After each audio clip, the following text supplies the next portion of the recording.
Howard Gardner mentionne 9 intelligences, logico-mathématiques, puis l'intelligence verbale, musicale, visuelle ou spatiale, corporelle, ou dite aussi kinesthésique, interpersonnelle, celle qui permet de ressentir les émotions et les relations, intrapersonnelle, la capacité à se comprendre soi-même et l'intuition, naturaliste, c'est-à-dire celle qui va permettre d'être en lien avec la nature et les animaux, et existentielle, donc la capacité à s'interroger sur le sens, la spiritualité.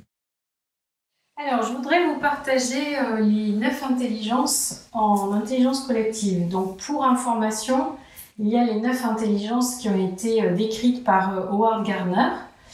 Donc, je vous donnerai l'information par ailleurs. Donc, il a, en fait, par rapport aux travaux de Piaget ou de Binet sur l'intelligence, qui ont donné lieu au QI, pour lequel on apprécie en fait que l'intelligence logico-déductive, lui s'est dit qu'il faut absolument rendre compte d'autres formes d'intelligence, intelligence donc logico-déductive, intuitive, relationnelle, spatiale, musicale, kinesthésique, et existentielle, il m'en manque toujours une ou deux, donc je vous les redonnerai, mais c'est pour vous montrer que il a mis en exergue le fait qu'on a plusieurs intelligences. Si on fait le lien avec Insight, on va se rendre compte qu'en effet, selon nos personnalités, on va avoir plus ou moins de talent.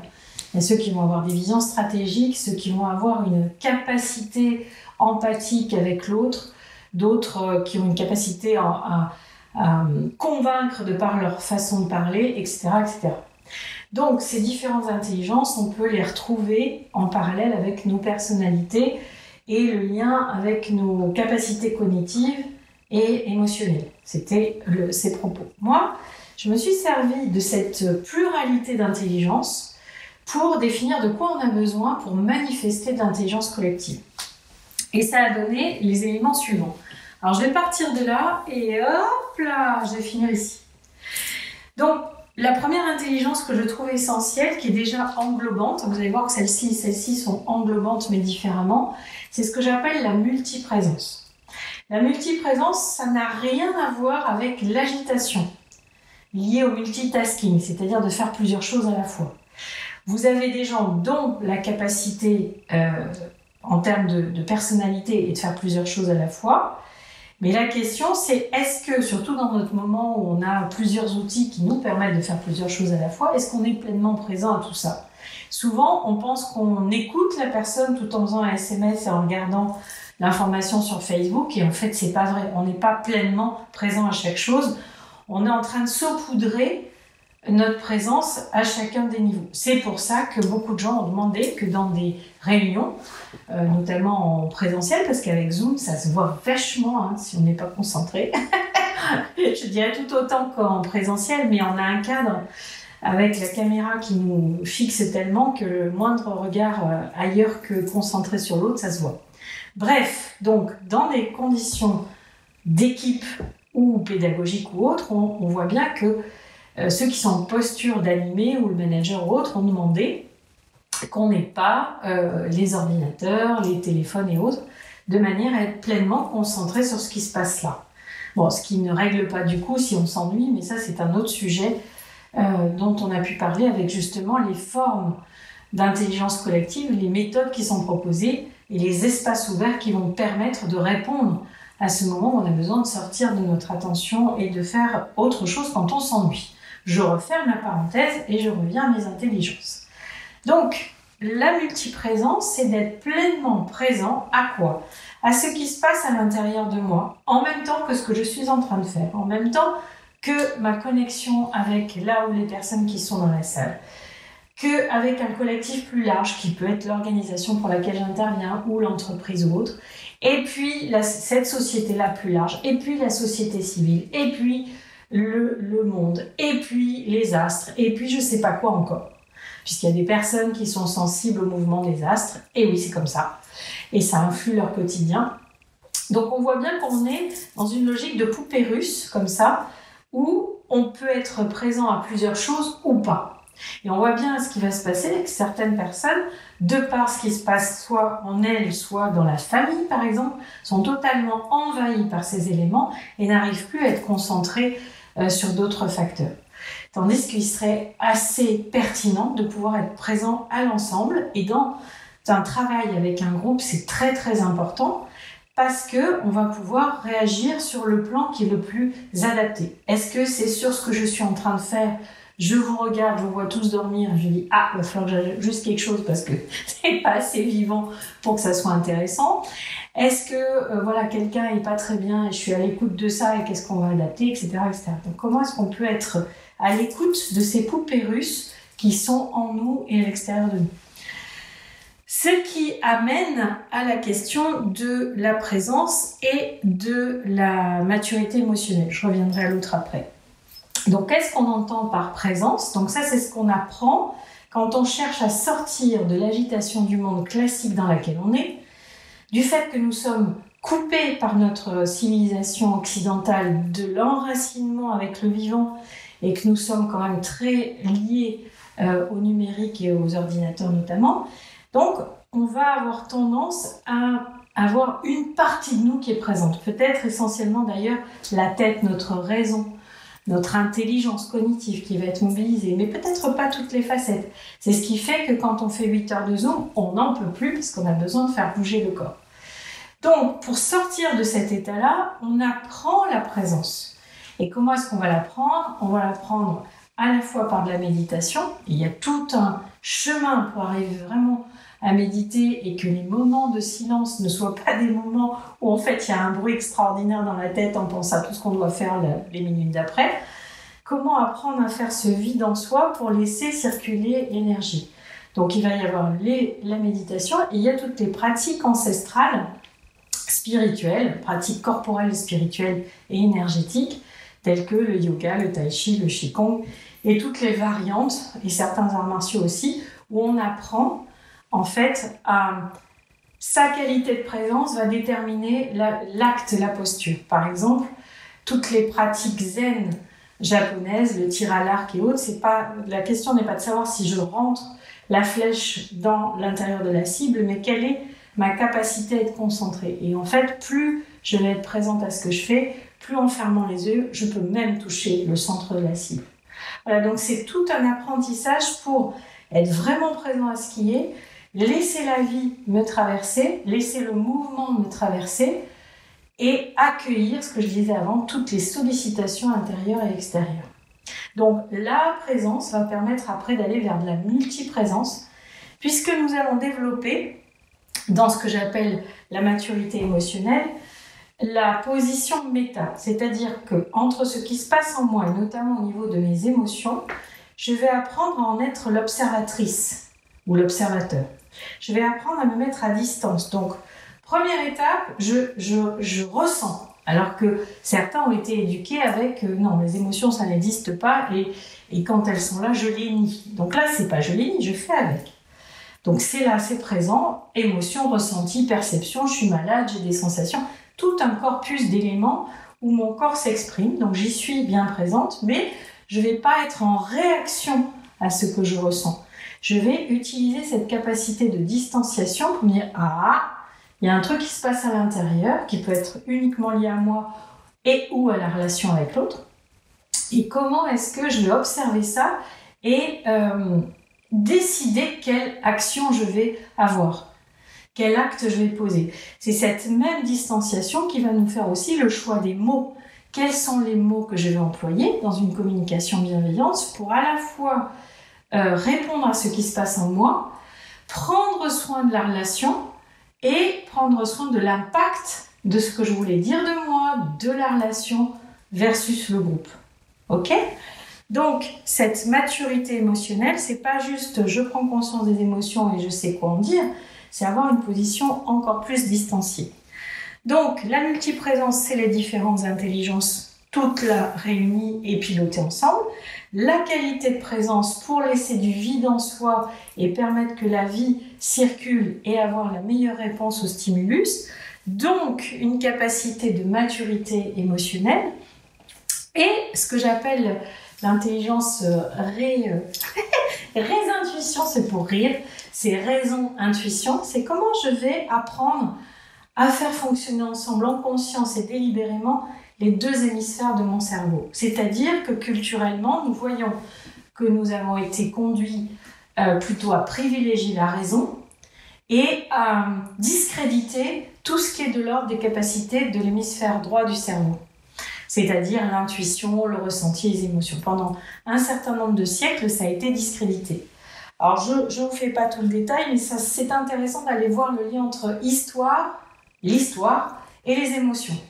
Et la représentation que nous avons aujourd'hui liée à l'effet du siècle des Lumières nous fait complètement occulter qu'au Moyen-Âge, les émotions étaient florissantes et que partout elles s'exprimaient et que nos dirigeants, enfin on va dire le roi et les différents seigneurs, y allaient à fond dans l'expression de leurs émotions.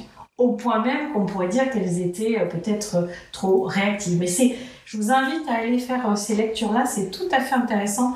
Les historiques de la peur, les historiques des émotions, c'est tout à fait intéressant de se rendre compte que notre rapport nié aux émotions, issu de cette pensée des Lumières et de la dégradation de l'esprit de Descartes, qui voulait, par son côté métaphysique et philosophe, essayer de comprendre le monde de l'extérieur et de l'intérieur, nous avons coupé la raison c'est bien et le reste c'est irrationnel. Ça n'est pas irrationnel, ça a une autre rationalité. Donc il y a une rationalité de la raison de l'hémisphère gauche en mode analytique et il y a une rationalité de l'hémisphère droit en mode intuitif. Et les modes de prise de décision sont juste différents et complémentaires. Pour l'hémisphère gauche, je vais avoir une prise de décision qui est consécutive à l'analyse des causes et des conséquences d'une décision que je pourrais être amenée à prendre. Donc je réfléchis comme ça de façon linéaire et je prends ma décision. Donc je vais aller chercher des informations, les comparer, etc. jusqu'à ce que je décide. Le processus intuitif, je prends une décision et je découvre après coup les raisons pour lesquelles je l'ai prise. Exemple tout simple, je prends toujours le même chemin pour aller du travail à chez moi, pour rentrer chez moi, et un jour, je change de rue. Ça alors, pourquoi j'ai changé de rue aujourd'hui ? Rien, hein, aucun panneau, il n'y avait pas écrit déviation, rien du tout. Tout d'un coup, ça me vient, je change de rue.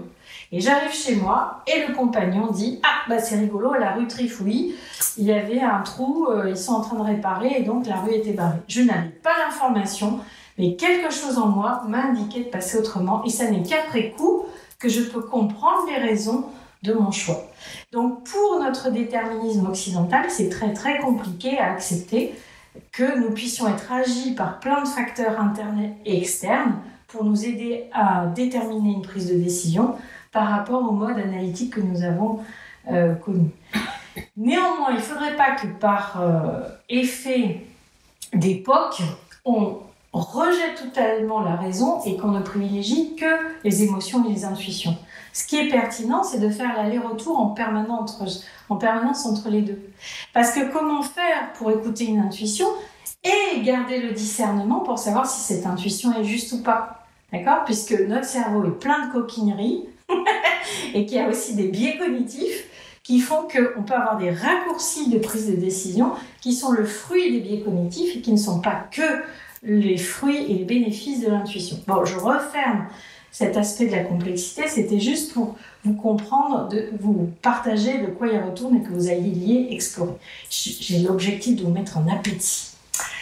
Alors, ça tombe bien, parce que la suivante, c'est l'intelligence de complexité. Elle est pas belle, la vie. Donc, quand je vous parlais des deux hémisphères, ils vont se connecter grâce à ce que nous avons physiologiquement, qui est le corps calleux, qui permet la circulation des informations. Et c'est toutes les composantes de notre cerveau, notamment sa version la plus élaborée, le cortex et le néocortex, qui nous permettent d'envisager la complexité. Aujourd'hui, nous sommes obligés de développer cette intelligence de complexité parce que notre monde est complexe, c'est le fruit de ce que nous avons fait en interreliant tous les humains de la planète, que ce soit jusqu'au Covid avec tous les déplacements et surtout avec Internet et les réseaux sociaux. Et précisément le Covid et les réponses que nous avons apportées nous font exploser cette notion de complexité du monde, puisque nous voyons nos interrelations, nous voyons les effets dominos entre, j'ai n'importe quoi, je veux m'acheter une paire de chaussettes trifouillis, ah bah oui, mais dans le commerce c'est fermé, derrière il y a l'approvisionnement, derrière il y a ceux qui fabriquent, etc., etc. Et donc on voit toute la chaîne des acteurs interreliés, que peut-être nous ne voulions pas voir ou nous n'avions pas le temps de voir, et on voit comment il y a énormément d'acteurs qui sont interreliés en France, en Europe et bien plus largement dans le monde, et comment ce mini virus, je ne rentre pas dans la polémique de ce que c'est, à quoi ça sert, mais comment il vient secouer le système humain et nous montrer où est-ce que nous en sommes dans notre capacité à gérer la complexité. Donc il y a deux éléments à la complexité, c'est la compréhension des systèmes de toutes sortes, donc l'interaction des éléments entre eux. Je vous renvoie à ce que nous avons partagé dans le module 1. Mais il s'agit à la fois de penser la complexité, donc comment est-ce que je m'y prends pour regarder le maximum de facteurs ensemble, et aussi et surtout, enfin les deux, c'est d'apporter des solutions complexes, pas compliquées, complexes. Parce que si je comprends de façon complexe mais que je réponds de façon simpliste, je vais avoir loupé le coche. L'exemple classique, c'est qui m'avait été donné par Charlotte Marchandise sur la question de comment des élus répondent à la question il faut reboiser. Alors déjà, pour commencer, ça serait bien d'arrêter de couper des arbres. Mais enfin bon, imaginons que les arbres aient été coupés et que une commune décide de remettre des arbres, pour remettre du vivant, etc., etc. Je vous passe les raisons pour lesquelles on fait ça. Et le risque, c'est de vouloir planter une seule essence d'arbre qui n'est pas adaptée au territoire. Et comme elle m'expliquait, par exemple, aller mettre des bouleaux qui vont être excessivement allergènes. Donc, comment, à partir d'une compréhension, le climat, l'environnement, les territoires, la mobilisation sur l'écologie, patin, couffin, etc., pouf, on met des bouleaux partout et dans un endroit qui n'est pas propice. Donc, c'est vraiment ces deux niveaux-là. Comment penser la complexité et comment penser des réponses en mode complexe. Et vous voyez que là aussi, il y a un petit peu du boulot. Et on va continuer. Donc, on continue sur une autre intelligence qui est l'intelligence du sens. C'est-à-dire que pour faire les choses, on a besoin de comprendre. On a besoin de savoir où on va. On a besoin donc que ça se traduise par quel sens, quelle direction, quelle raison d'être pour une organisation, qu'elle soit entreprise ou pas.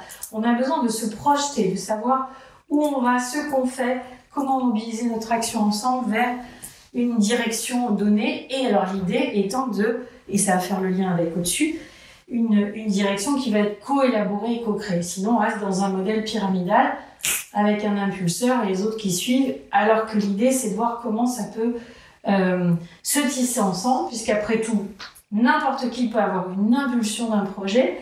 Mais pourquoi est-ce que ça serait que celui-là ou celle-là qui le porterait? Pourquoi ça ne pourrait pas être coélaboré ensemble?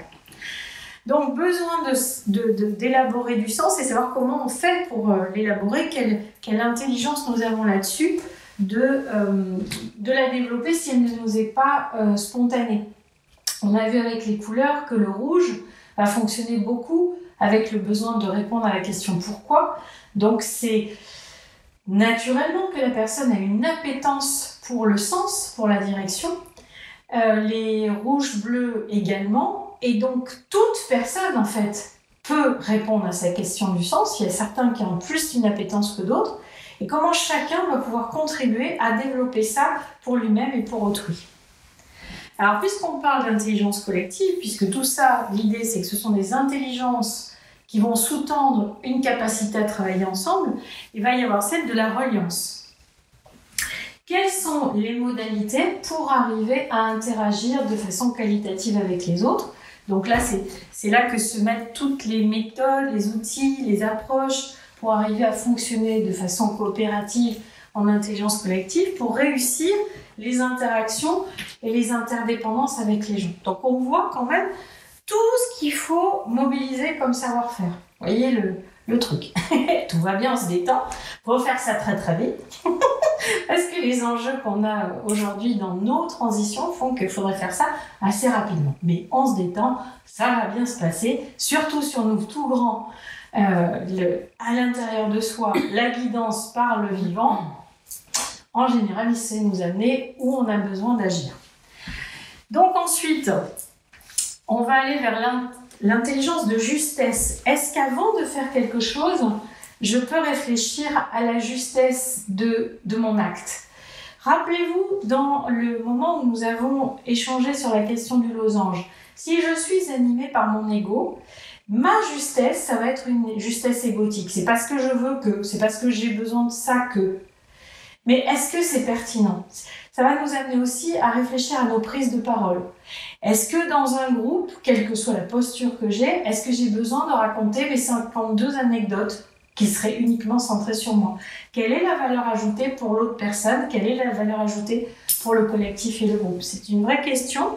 À partir de là, je vais ajuster et souvent, je vais quand même plus me taire pour le coup, puisque je vais plutôt proposer qu'il y ait une circulation, une diffusion de l'information pour que chacun puisse avoir sa place.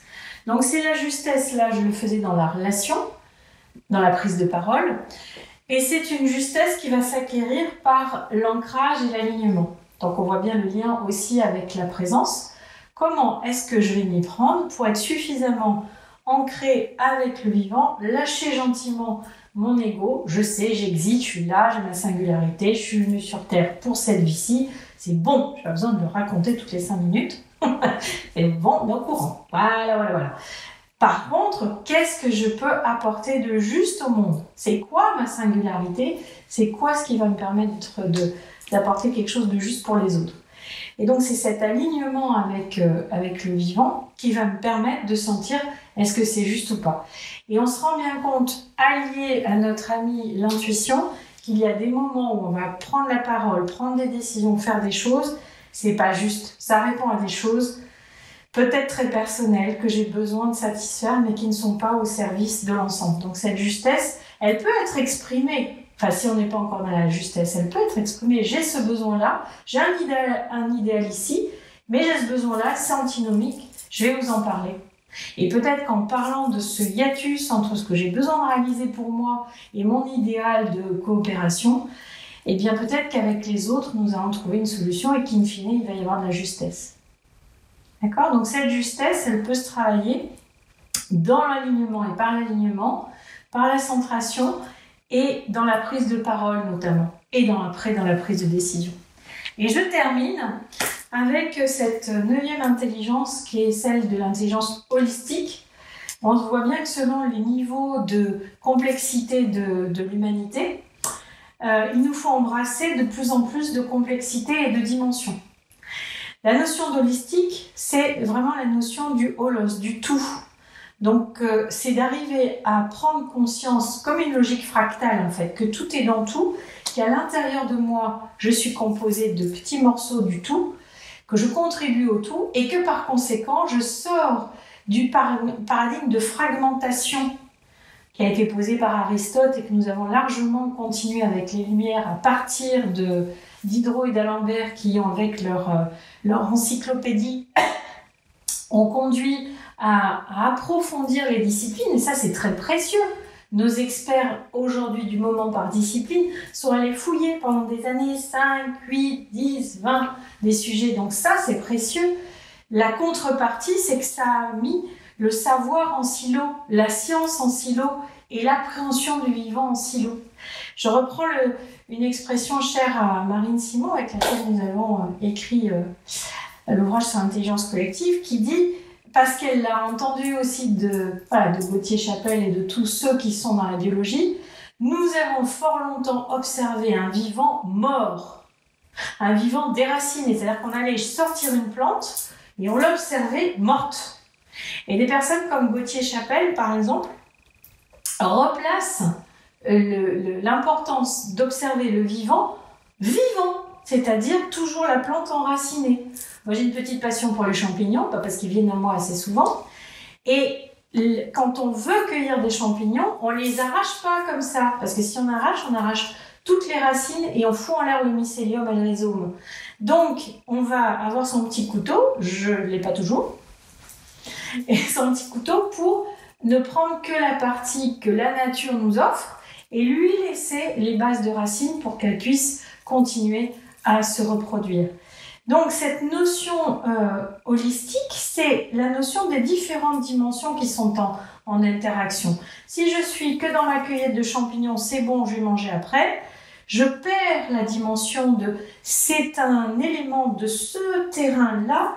Si je le laisse ici, je vais permettre qu'il puisse se reproduire, qu'il puisse pousser à nouveau. Et si personne vient le ramasser et si aucun animal vient le manger, eh bien, il va servir à retravailler cet humus, il va permettre le compost qui va redonner de la vie à ce territoire. Si on arrache tous ces champignons qui étaient venus pousser à cet endroit-là parce qu'ils sont des compagnons des arbres et qu'ils apportent quelque chose sur tout ce terrain dans lequel on est, on fout par terre en fait ce système-là. Donc l'intelligence holistique, c'est d'essayer d'embrasser au maximum possible toutes les dimensions, donc il y a un lien avec la complexité. Ce qu'on va rajouter, c'est en fait la dimension de l'esprit. Qu'on y soit sensible ou pas, cette spiritualité, cette conscience de l'esprit, c'est-à-dire de quelque chose qui peut nous régir au-delà de nos propres intentions, qu'on puisse l'appeler l'univers, la vie, le grand esprit, peu importe comment vous le nommez, mais il y a vraiment quelque chose qui a l'air d'être plus vaste que nous et de décider de se connecter aussi à cette dimension-là va mettre les choses en perspective dans une dimension encore plus vaste. Et on va avoir du coup un lien d'interdépendance qui ne sera pas qu'opérationnel et pragmatique, mais qui ira plus loin et qui fera sans doute rayonner davantage tout l'essentiel de qui nous sommes. Et pas juste comment j'existe, mais d'aller retoucher l'essentiel dont je vous ai parlé dans le haut du losange.